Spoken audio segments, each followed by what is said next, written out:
1972 সালের 10 জানুয়ারি শেখ মুজিবুর রহমান সাহেব পাকিস্তানের কারাগার থেকে মুক্ত হয়ে বাংলাদেশে ফেরার পরপরই তিনি অকপটে বলতে গেলে বলতেই হয়, সে সময় তিনি ছিলেন জাতির অবিসংবাদিত নেতা। এদেশের 94% মানুষ তার দলের প্রতি আস্থা রেখেছিল 70-এর নির্বাচনে।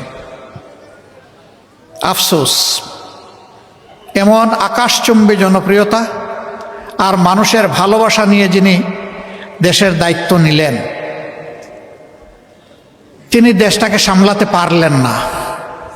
তিনি দেশ সামলাবেন কেমনে, তার দলকেই তো সামলাতে পারলেন না।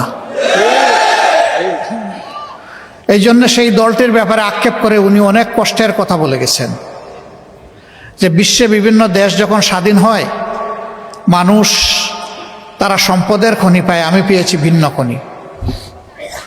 কিসের খনি আমি এটা বলতে গেলাম না।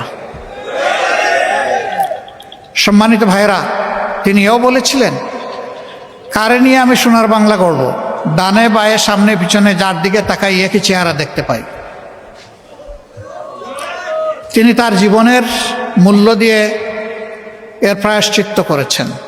অবশ্যই এইভাবে একটি পরিবারের নিহত হওয়াকে সভ্য বিশ্বে কেউ সমর্থন করে না, কিন্তু নিয়তে যার যেরকম লেখা তাকে তো সেরকমই বরণ করতে হবে। এটাও তো ঠিক যে স্বাধীন বাংলাদেশে তাদের শাসনামলে 36,000 মানুষকে বিনা বিচারে হত্যা করা হয়েছিল, যার মধ্যে 10,000 ছিল মুক্তিযোদ্ধা, যারা কিনা দেশ শাসন করেছিল বুক চিতিয়ে লড়াই করে। তাদেরকেই মরতে হলো রক্ষী বাহিনীর হাতে। রক্ষী বাহিনীর চাবকের তো নিচের থেকে অনেকে ফিরে আসেনি, কেউ সৌভাগ্যক্রমে ফিরে এসেছে। ফিরে আসা এক দুর্বল মানুষ আমিও। আল্লাহ তাআলা কি জন্য আমাকে সেদিন বাঁচিয়ে রেখেছেন আল্লাহই ভালো জানে। অথচ আমি একটি শহীদ মুক্তিযোদ্ধা পরিবারের মানুষ, আমার কোনো অপরাধ ছিল না। আমার বিষয়টা দিয়ে আমি বিবেচনা করেছি এরকম বহু নিরপরাধ মানুষকে তারা নির্যাতন করেছে। কেউ কেউ দুনিয়া ছেড়ে চলে গেছে, আফসোস নাই। তারপরেও যদি দেশের মানুষ আমাদের জীবনের বিনিময়ে একটু শান্তি পেত, কোনো আফসোস থাকতো না।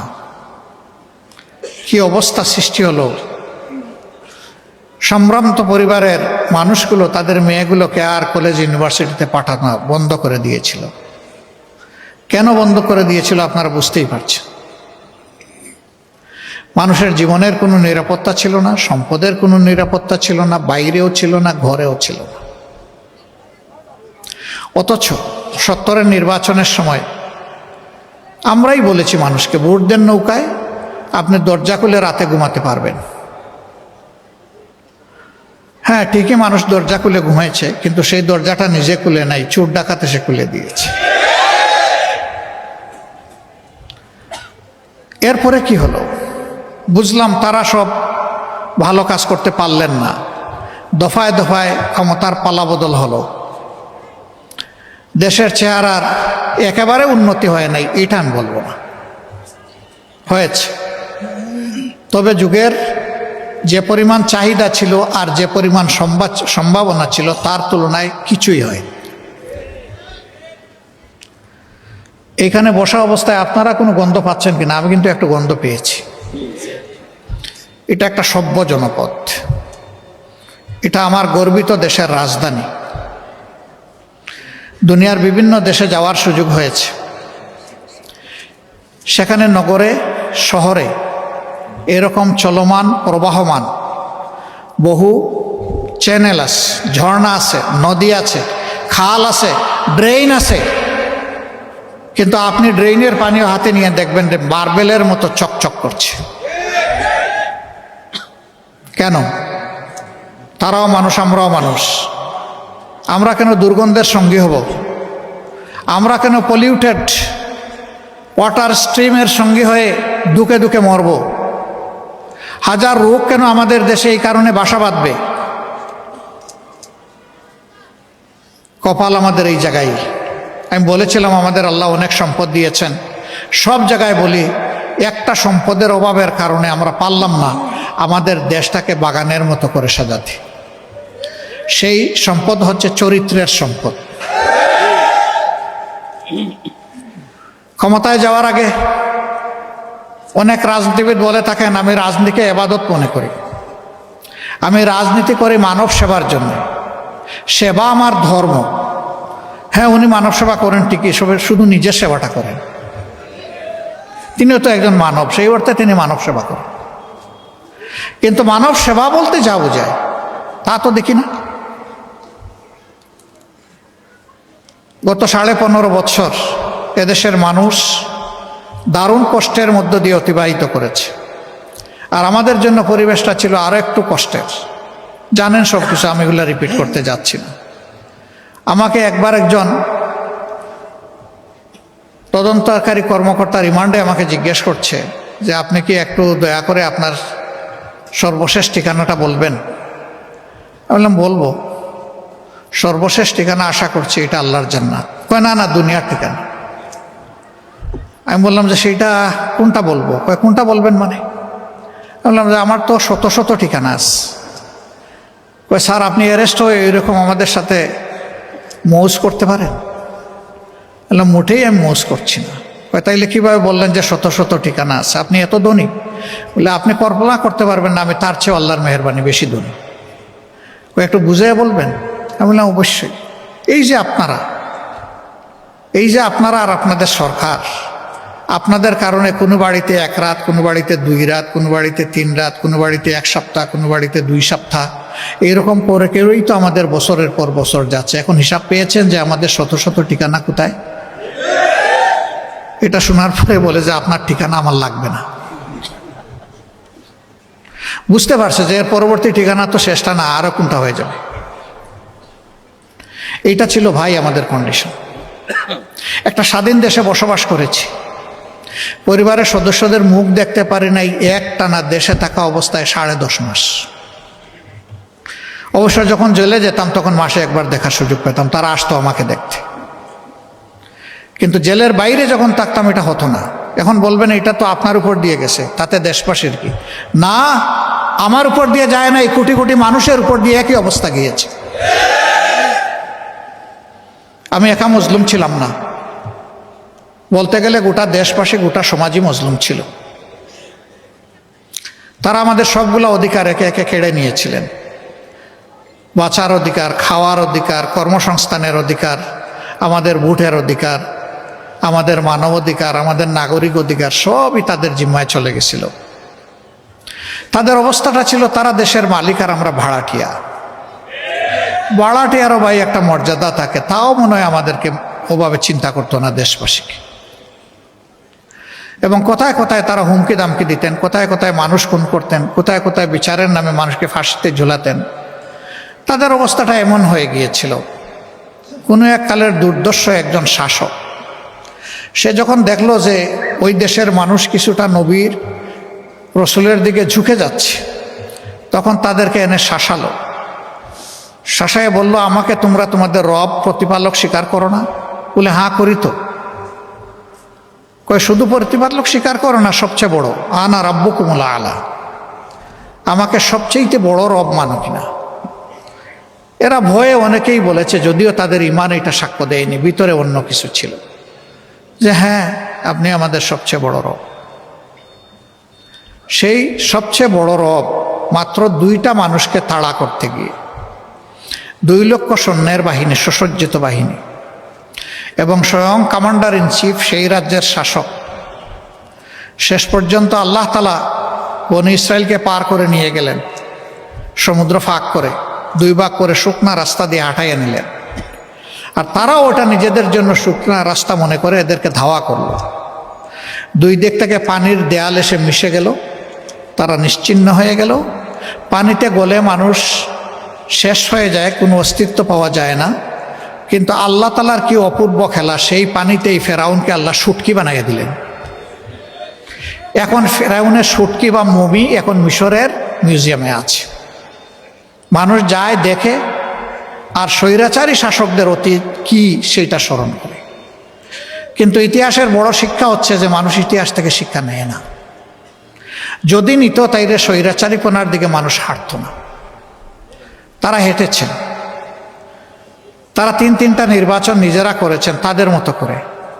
প্রথমটা জনগণ যায়নি, বহু সেন্টারে মানুষ একজনও যায়নি, সেখানে বিড়াল ঘুমাচ্ছিল শান্তিতে, কুকুর ঘুমাচ্ছিল শান্তিতে। সেগুলা মিডিয়ার বন্ধুরা তুলে এনেছিলেন তারা তাদের শৈল্পিক হাত দিয়ে।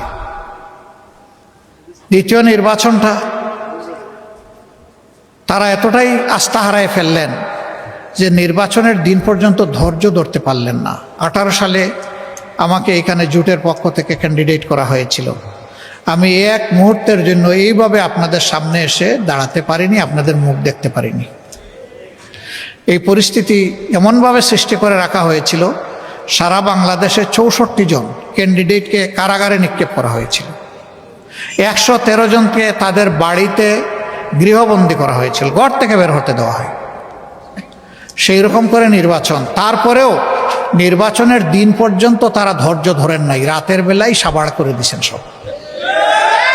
বিবিসির একজন সাংবাদিক আমাকে প্রশ্ন করলেন, আগামীকালের নির্বাচনকে আপনি কিভাবে দেখছেন? আমি বললাম, আগামীকালকে নির্বাচন কোথায় ভাই? কেন, কালকে নির্বাচন হবে না? বললাম, না, নির্বাচন তো কালকে হবে না, আজকে রাতেই তো হচ্ছে নির্বাচন। বলেন কি আপনি? ভাই আপনি সাংবাদিক, আপনার কাছ থেকে না আমি জানবো যে আজকের রাতের নির্বাচনটা কেমন হচ্ছে? আপনি দেখি আমারে জানতে চান? ওই যে এটা কি বলেন? আমি বললাম যে ভাই আমারে যারা প্রশ্ন করেছেন প্লিজ আপনি যান। মণিপুর মণিকানন 2 স্কুল সে ভিজিট করে গিয়ে বলল ইউ আর কারেক্ট। নির্বাচন তো বিপুল উৎসাহ উদ্দীপনায় রাতের বেলা হচ্ছে একতরফা। এই নির্বাচনকে জনগণ মিডনাইট ইলেকশন নাম দিয়েছিল। জাপানের কূটনীতিবিদরা কখনো মুখ খুলে না অন্য দেশের রাজনীতির ব্যাপারে।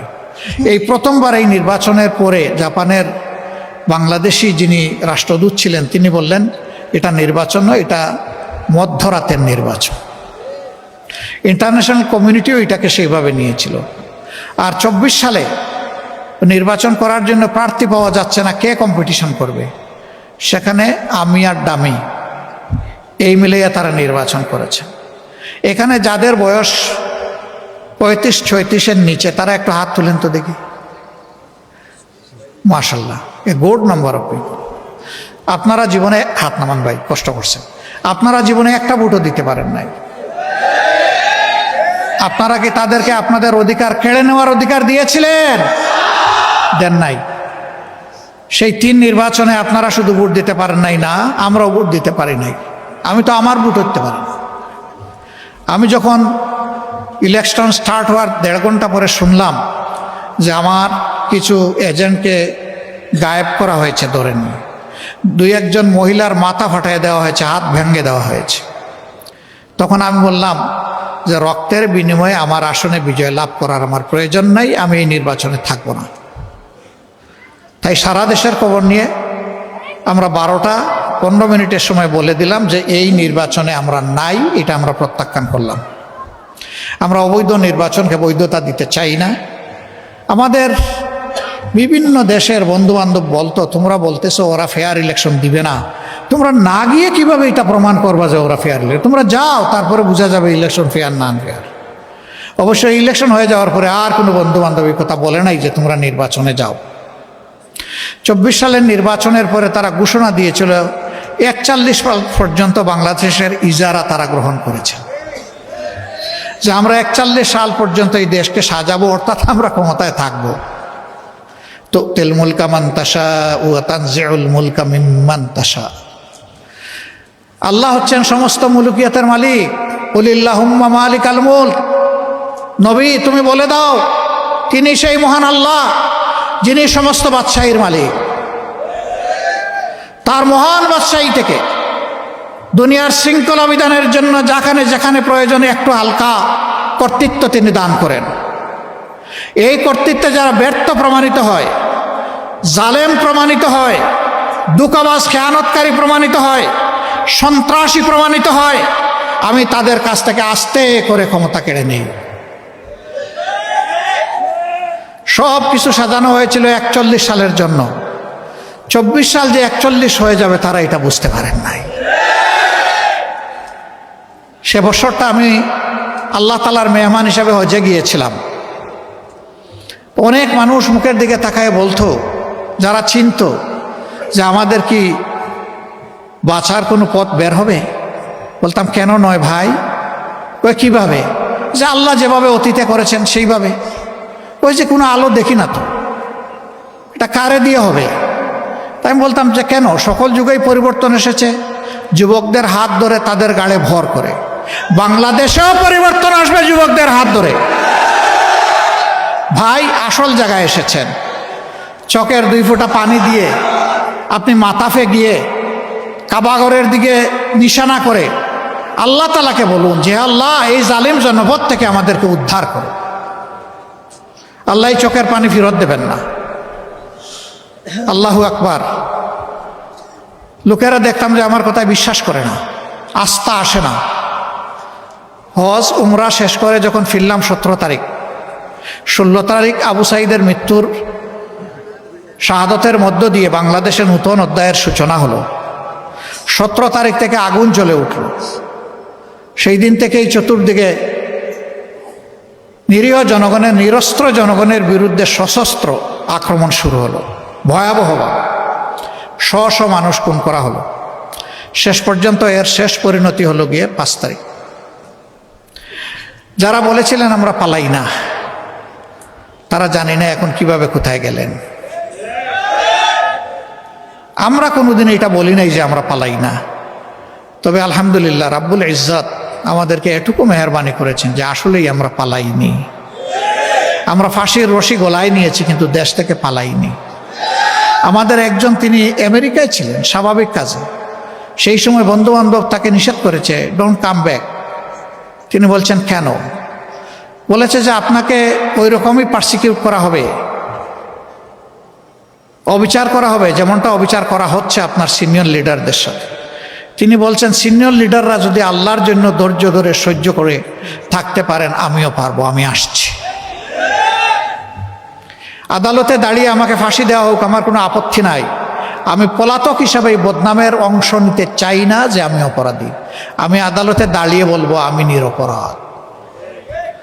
মীর কাসেম আলী সেইটাই করেছিলেন। তিনি তো না আসলে পারতেন ভাই, কেউ তারে বলতো না যে উনি পালিয়ে গেছেন, কারণ তার বিরুদ্ধে কোনো ওয়ারেন্ট, কোনো মামলা ছিল না। তিনি এসেছেন তার নৈতিক দায়বোধের জায়গা থেকে, তার দেশকে ভালোবাসেন। এই জন্য তিনি বলেছেন যে দেশে আল্লাহ আমাকে পয়দা করেছেন আমার মত যেন সেই দেশে হয়। সম্মানিত ভাইয়েরা, গেল তাদের ছাপটার, এখন কি হবে? এখন কি এগুলোই চলবে? আগামীতেও কি একটা দুর্নীতিবাজ সরকার এসে আমাদের সব লন্ডভন্ড করে দেবে? আগামীতেও সন্ত্রাসীরা এসে আমাদের উপর আবার ছড়ি ঘুরাবে? আগামীতে আমাদের মা বোনদের ইজ্জত নিয়ে আবার টানাহেঁচড়া করা হবে? আমাদের জীবনের উপর কালো হাত নেমে আসবে? সবগুলার বিরুদ্ধে আমাদেরকে সিংহের মতো গর্জন করতে হবে ইনশাআল্লাহ।